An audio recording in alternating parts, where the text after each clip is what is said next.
period. Like life's too short to like hold it in, like it's a way for you to kind of claim or reclaim your voice. This year, that's what I'm all about. It's like reclaiming my voice. You go through kind of strife through life. There's a lot of challenges, and then you kind of lose yourself. So hello, my name is Brandi Hofer. Welcome to the Color Me Happy podcast. I'm so grateful you're here, and I'm very grateful for your time. You are going to feel so empowered with our episodes and our guests because they live a truly passionate life. They're excited about what they do. They know that creativity matters and that your art matters and that it matters to following your passion in life to ultimately see your everyday ordinary as extraordinary. These episodes are almost unedited, very raw, so it'll feel like you're sitting down for coffee with a friend. Feel free to reach out anytime at Brandi Hofer Studios on Instagram and subscribe for more content just like this. Thanks for being here. So, okay. Yeah. And plus, I've always wanted to talk to you one-on-one. I love watching all the exciting things you're doing. And let's start there with opportunities. And I know you're a believer in this. You have to put it in forward motion. You have to ask for them. You have to go for it. If you want to be a part of an art fair, sign up for the art fair. You don't have to be a gallery. You don't have to, you know what I mean? Like, so let's dive into that. Where you started and why you're so like, because some people are so hesitant, but like, how did you get to be so, like just driven toward like, I can do this myself? I think it's inherent. I'm not saying that I'm fearless because I have fears and anxiety kind of like stops me dead in my tracks sometimes. It's like a real struggle for me, and because of ADHD, I kind of like zone in on the minutia of the things, but I think I just do it.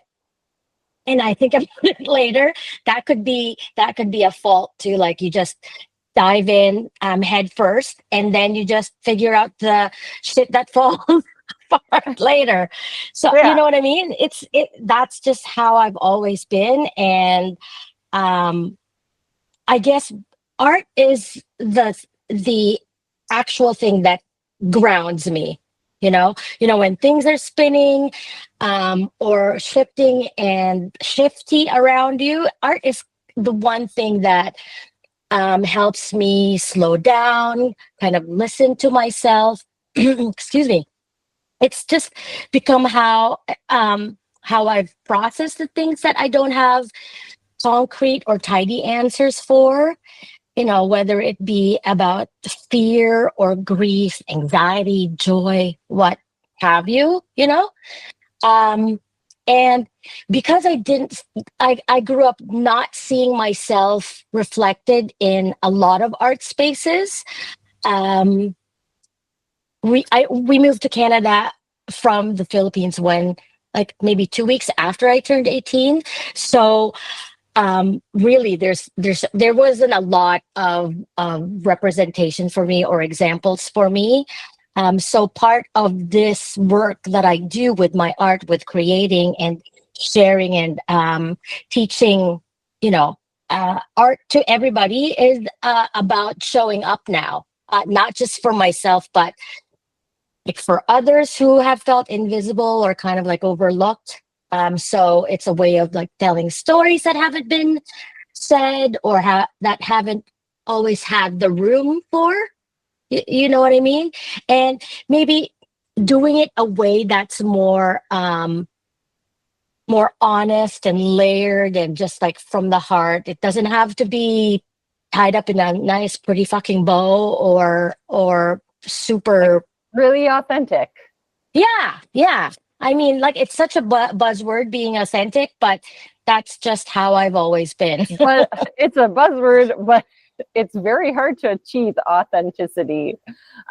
You can't say that about a lot of people, right? Right. I have a question. So you mentioned ADHD. Do you think, because I swear almost every creative I meet is on that sort of spectrum. Like, I actually think it's just creative minds, and society has turned it into a negative thing. Like, Yeah, it's so funny because growing up too, like, I you're I not fitting always in this heard, box, so we're going to medicate you and put you over there. We don't want to deal with that. well, oh, she's kind of like all over the place. You know what I mean? She's loud, she's all over the place, she's kind of hard to distill. But I think that that's the creative mind and the ADHD. I think the ADHD is a superpower in a sense. Yes. Um, but also because I want to do all the things, I have a hard time kind of prioritizing which one I need to do first and the most important one. So, um, and because I was born at a time where ADHD wasn't like a thing, so I'm late diagnosed with it. And I actually am feeling that the medication is helping me with clarity, with pause, and all that stuff. So I'm not mad about it. I mean, I had to find my base, because at first they start you off at the lowest dose, and then they kind of climb you up. And then when I was like at 40, I was kind of just like like all the time. So I'm just like, okay, let's just kind of dial it down, dial it back a little bit, so that I don't feel like I'm running on the treadmill all the time or on drugs. You know what I mean? Yeah. No, my musician friend, she started medication. She's like, oh, it's so good. Myself, like, I've learned, if I don't like move my body in the morning and go for a walk at night, and watch what you eat and not too much sugar and all and not too much caffeine. Cause I know when I like don't have a big breakfast and then I go ahead and just drink tea and coffee and all that, like, I'm just like, people probably like, she's nuts. Right? Like, Well, I people know say when I'm that like, about me all I the time. walk out of a meeting and I'm like, I need to go eat food. Oh, well, people say that about me all the time. Aggie's nuts, but now it kind of like they go, oh, okay, now it makes sense. But not to excuse that for anything. I love my personality. I love who I am. I've grown to love who I am. There's like not a single kind of stage in my life that was an easy transition. But I know that that happened for a reason. And with that and all the therapy in the world, I mean, I fucking love therapy. I mean, I've been in therapy on and off since I was maybe 19, but it just helps you kind of figure out who you are, what you're made of, and what you can do. So I'm all for it. Yeah. Thank you for sharing that. I want to talk about your artistic journey. Yeah. So what did that look like for you? Did you go to school? Did you? I keep on taking my glasses on and off because I'm so hot right now with the studio lights, and my glasses are fogging. But I want to see you perfectly because you're a little blurry right now. That's why I've been taking it on and off. I've always been creative. When I was young, I sang, and like performance was my jam. I thought for sure that I was going to be on Broadway. I wanted to be a Broadway star. So singing was a huge thing. But my uncle, my mom's youngest brother, he was creative visually. Like, he was a visual artist, and then he ended up being a professor at a university teaching fine art. So he's kind of like been my mentor and example, and I really looked up to him. And so when I went to college in the 90s, that's how old I am. I'm 52. I'm almost 53 this month. Well, it's the A's and genes, but thank you. Gorgeous. Yes. So I went to college, and back in the 90s, that's the time when they didn't give you your diploma, your diploma in colleges. So I went to university at Western in London, Ontario. And for fine arts as well. So I do have that academic background in the arts. What was lacking was the business part of that. Nobody taught you how to be an artist. They just say, okay, this is how you paint. This is how you make a painting. This is all about the art history. This is what you study. But nobody like taught you how to It didn't present. change a decade for me either. Like, you know what I mean? Like, okay, but this is kind of like the important stuff that you need to teach us. Like, have the business acumen of an entrepreneur, but kind of just like, here you go, like setting you off in the wild without any of That's like these. 90% of it. I know, I know. So I went through corporate Canada, you know, in the office, like administration, and then I kind of like moved up to marketing and communications, because that for me in my head was the most creative field that I could go into as a former fine art grad. But it wasn't until I tried having a child that I realized that I really was like tapped out and I was dead inside. And then when my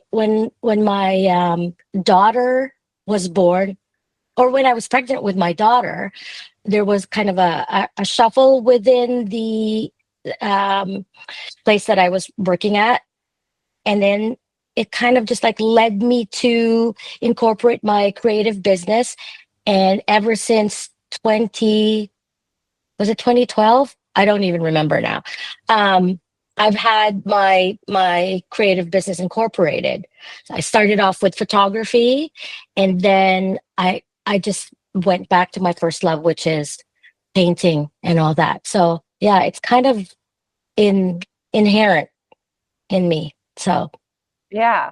I think when I talk about this with my partner, and like it feels like life didn't have as much purpose or meaning. And I'm sure people without kids have purpose and meaning in different ways, but for us in our partnership, I always describe it as like life was black and white, and then it turned to color. yeah, Like, exactly. right? Exactly. Because it's almost like and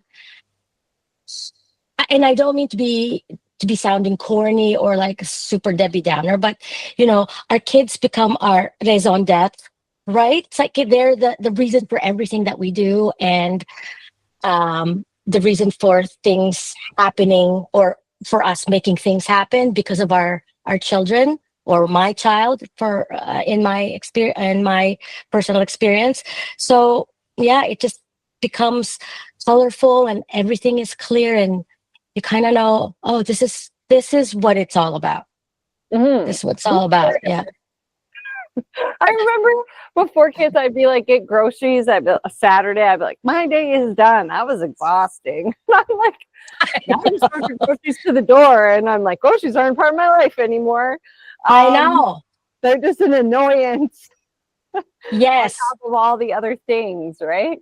Yeah. Or like, you know, putting eyeliner was my thing. Yes. Yeah, like insane. Yeah, getting ready is the worst. I hate it. Such a Well, waste before of time. I loved doing it. I would never go out of the house without like a full face on. I mean, I'm still kind of like that, but it's like really limited to like a 5 minute thing now. If I don't, Fundamentals. eyeliner, lip gloss, you're done. And at least Oh, you're not lucky. like a hobo. You do have the great skin. Oh, thank you. There is makeup there. Don't be fooled. Yeah, but you probably don't need much. That makes it easier. I've had to work really hard to get my skin. It went all crappy in I'm not 40 yet, 30s. Oh, you're such a baby. You're a baby. No, I'm sorry. I struggled with acne. Adult acne. Yeah, no, that's like a whole nother ball game. So I did, it's called Clear, and it's 3 terrible torture treatments. It's brand new. It's like 5 years old, and it like and after a year, which is where I'm at now, it regulates some sebaceous oil glands, which is that's what Accutane does. Yeah, But this does it without the severe side effects Your of reaction. Accutane. Yes. So because Accutane regulates all the sebaceous oil glands, and you have those in your eyes and in your brain to create like good hormones, and your saliva, which protects your teeth, and so it's very bad Wait for you. until you're in perimenopause. That's another subject. It's coming. It's coming. Things are happening. I'm like, this is dumb and I hate it. And all I'm my right friends in are the going middle of through it. it. Yeah, all my friends are going through it. My mother-in-law is like, well, I hit menopause. I was like, perimenopause. Very. She's like, well, I hit menopause in my 50s. And I was like, no, I know. I'm like, this doesn't exist to her. No. She has no, like, she might know, but like, I'm pretty sure they just didn't acknowledge it. No, they did not. Like a lot of things, right? Nothing was acknowledged with intention and clarity, I guess. No.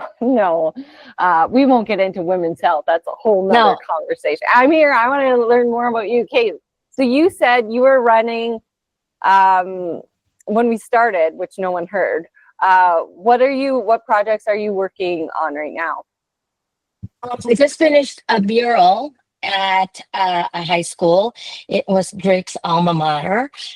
So that was really fun. I just finished that.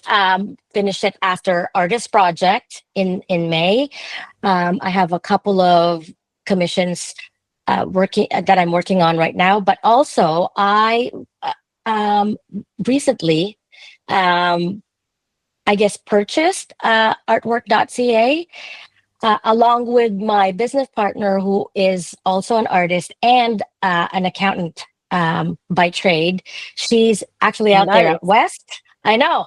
She does all the fiduciary and fiscal stuff that I have no acumen for whatsoever. So that helps me a lot. Who's that? Can you say her name or no? Oh, of course, yes. It's Katie Rogers. She is from she's actually from Ontario, but she is based in North Vancouver now. She's very active in the North Vancouver art. She's like I mentioned, an artist herself. And yeah, we both took over Artwrk last August. Oh my God, it's almost a year. I can't even believe it. Yeah. And what does that look like for you guys?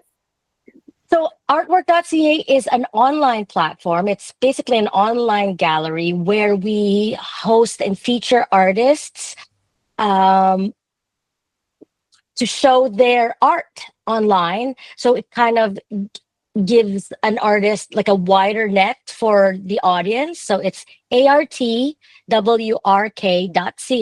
artwork.ca. And it's kind of like having your own show in a gallery, except you as the artist hold all your inventory, you do the shipping, and what we do is we market the shit out of you and your work during your tenure on our online gallery. And then a lot of new people kind of get some eyeballs on your art, and hopefully some people will follow you. And but I guess the premise is we help these artists sell their art to a wider net across Canada and some in the US even. Which is great. Mm-hmm. So they apply I'm just on your site now. Exhibit. So yeah, that's great. Yeah. So we just had a call for yes, for a juried show. So we are actually going to announce the applicants that were accepted for the Nuance of the North. It's in line with Canada Day, and it's gonna go live on National Indigenous Peoples Day on the 20th, and it's gonna go on for most of the summer. I can't remember when the end date is, but yeah, we got a lot of submissions. It was really great to see all of these varied works. And then we have a solo exhibition right now by this artist from Ontario. I think he is from Toronto. I can't remember now. Matthew Catalano, and his pieces are incredible. Yeah. Well, I know Jody. I see her on here Yeah, with her sold out show. yeah, Just no surprise. She does great. And she she's the does really sweetest well. person.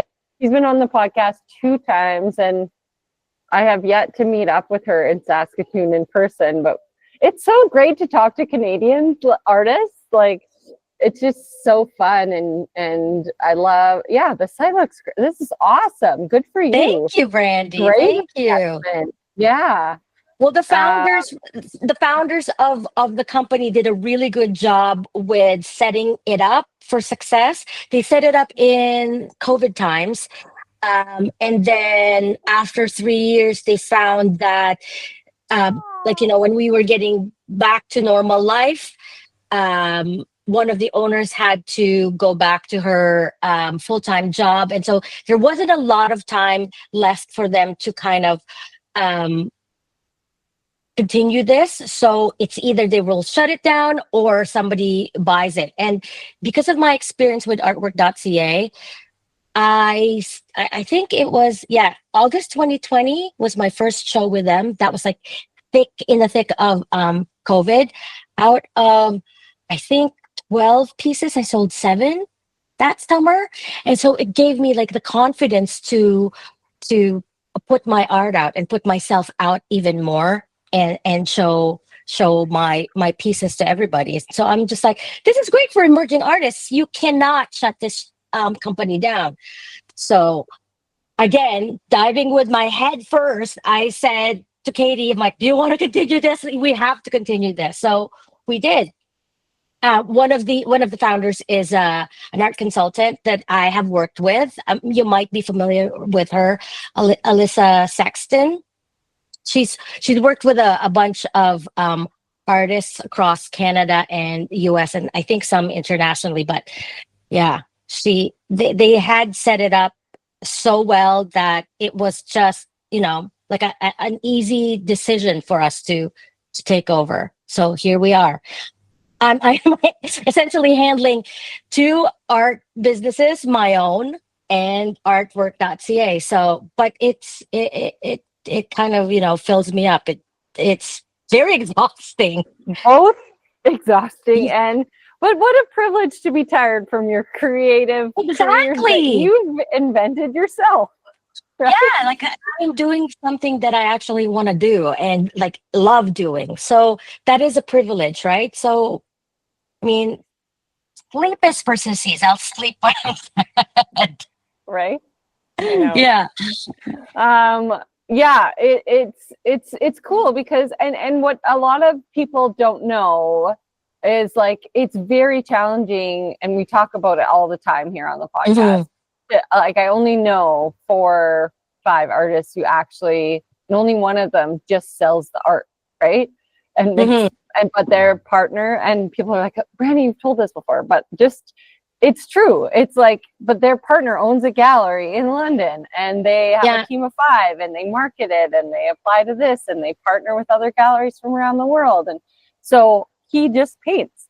So then they sell the work, right? Yeah. I always think that will be great, but then I get burnt out from just painting because of the mind that needs like constant dopamine hits. Yes, exactly. See? Right? I bet you have ADHD. I know. I don't need to go to a doctor to tell me what I'm rocking every day.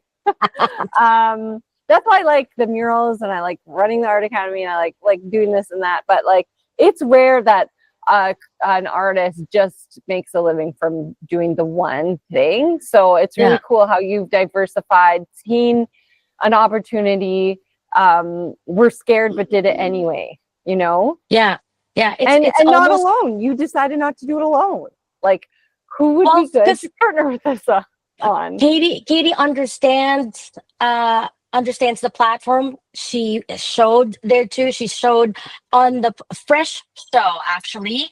So like, emerging artists, like really new artists. We have this group show called Fresh, and it's a group show. We introduce these artists to the world, and kind of maybe it's like their first foray in showing their art and selling their art. So we help them with that. A friend, I think, Alex McLaughlin, she was part of it, and she's been on your podcast too. She's Um, amazing. I She's know, I super love her. sweet. Another I great love her. Canadian art friend whom I've never met in person. It's just so See, funny because when you watch people online and when you message over Instagram, you're like, oh, I just know them. And yes, when we went to New York and I like hung out with Juliana and like Kat and who else, like Alicia. Alicia Yes. and oh my gosh, I'm also the worst with names and I know all of these people. Anyway, we had a group and it just felt like despite their height, it felt like I had known Camille, them you're for talking about years. Camille Miles, maybe? Camille? No, I've never met her, but also Oh, feel okay. like I know her. This is just a Canadian art jam sesh, but Victoria, I'm going like this. Oh, She's yes, tall and has yes, her yes, yes. hair. From She was Visionary. so tall, and then Kat and Alicia were so small. Tiny. Yeah, and Juliana also tall, and that was the only thing that shocked me. But the rest, we like went for, oh, and who took us for donuts with the pink and the blonde hair, and she runs her like mentorship. Come Oh, on, I know who you're talking about. She's like art. Is it Maddie? Madeline? No. Marina? no, yes, Marina? Marina. Yes, Yes, yes, yes, he yes. took us for the best New York donuts, and like we just had a time. Like it was so cool. So never and like again, I'm meeting. Actually, Jessa Dupuis is flying out tomorrow to meet us. Her and That's her great. husband are Edmonton Oilers fans. Oh, they're coming for hockey. They're flying out for the hockey game because she came on the podcast last week and she had her Oilers stuff on, and we have season tickets through our company. And she was like, let's go Oilers. And I was like, do you want to come for a game? And she's like, legit? Like, yeah. And I was like, sure. And then she like messaged me 1,000 times. So I was like, Carly, who's my husband, I was like, we have to take them now. Yeah, yeah. We Well, have to follow through on this. Jessa is also part of our Artwork stable of artists. So now we have a stable of artists, like they're always showing on the platform. I Jessa want to is be one with of you them. guys. Of course. Let's talk. Let's talk Yeah. after this. This is excellent. Yeah, I'm so glad. Yeah, and then I'm flying out to BC, and Jessa and I are going to host a workshop together. That's incredible. I love these collaborations. Yes. This is something new too, because back in the day, like you would never see women kind of collaborating this well together. There's always kind of some kind of shade, or you know what I mean? It's not Which I like a can't real. stand. I hated it in high school. I hated it in junior high. I hated it in art school. And Exactly. and I just didn't understand it. Like, why aren't we working everyone together, not just women, but men? Like, why are we like It's because trying to compete in art? One customer likes landscapes and they're gonna purchase a landscape. No one's stealing that customer from you. Like, I love portraiture. People who love portraiture will buy portrait. Like, there is no competition.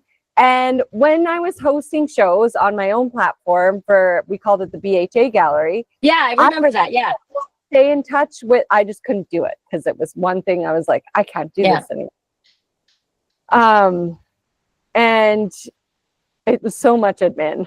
So anyway, but I still have friends from those times, and some of my collectors bought their work and some of their collectors bought my work. So it was advantageous for everyone to work together. It's because there were not a lot of opportunities before in in those days. And I think now that we make our own opportunities Wonderful. for ourselves and for our colleagues, that's why we are collaborating freely and more openly and I love that. authentically, I guess, for lack of a better word. Because you just don't like it. It's too popular. Maybe it's just like everybody's just like, oh, just be authentic. I'm like, oh, okay, I'm done with that word. Move on. Yeah. It's tough. But I think you are. I think that's good. I love people when they say what's on their mind and they're just honest with you, period. Like life's too short to like hold it in, like it's a way for you to kind of claim or reclaim your voice. This year, that's what I'm all about. It's like reclaiming my voice. You go through kind of strife through life. There's a lot of challenges, and then you kind of lose yourself. So this year, that was my promise to myself. The art that I'm going to make is for myself. It's going to express what I really think and what I really feel, and I'm just gonna come back to my own and who I really am down in the core. It's not always easy. No, it's not. But when you're this old, like I am, you kind of figure out, which shit is important. You get on a clock, right? You're like, I have all these ideas, but what can I actually execute in my lifetime? Yeah, exactly. And like, who's everyone trying to fool? Like, I'm not perfect. You're not perfect. Stop trying to prove to everyone that you are. And let's drop this facade and get down to the things that matter in our lives. Like what you want. Exactly. What do you want? I know. You just forget things that, don't give you joy, or people that don't give you joy. You kind of just like, this is when you cut out the bullshit and just like favor the good and the people that like really know you and still love you despite your flaws. Yes. Not to get on a high horse or anything like that, but I love it. Well, I got to turn over. I'm 3 minutes away from another record with Jesse's Art Shed. Yeah, I'll get it. It'll be on there underneath her name. She's amazing too. I'm excited. It's nighttime for her. But I'm so grateful to talk to you. Wonderful. And let's keep in touch. I definitely do want to like hop in one of your group shows or be an artist. Of course. We'll I talk definitely after. have I work really, which I maybe shouldn't say out loud. I work really quickly and efficiently, and I'm very prolific when I'm in like a art making zone. So then I'm like, oh, I have a lot of art. Well, let's help you with that. Yeah. My sister like lets me show, and we call it our gallery. So like it's nice, but like also can't keep it forever. I know. We're hoarding our art anyway. Yeah. Thank you so much for having me. Wait, if you have any questions, feel free to reach out on Instagram at Brandi Hofer Studios anytime. I'm happy to chat. That's where I sit, and I'm so glad you're here, and I cannot wait for you to dive in. So give us a like and subscribe, and check the rest of our channel. If you want to feel empowered and inspired, like and subscribe for more. And if you want to get creative, check out all our art hacks on this channel.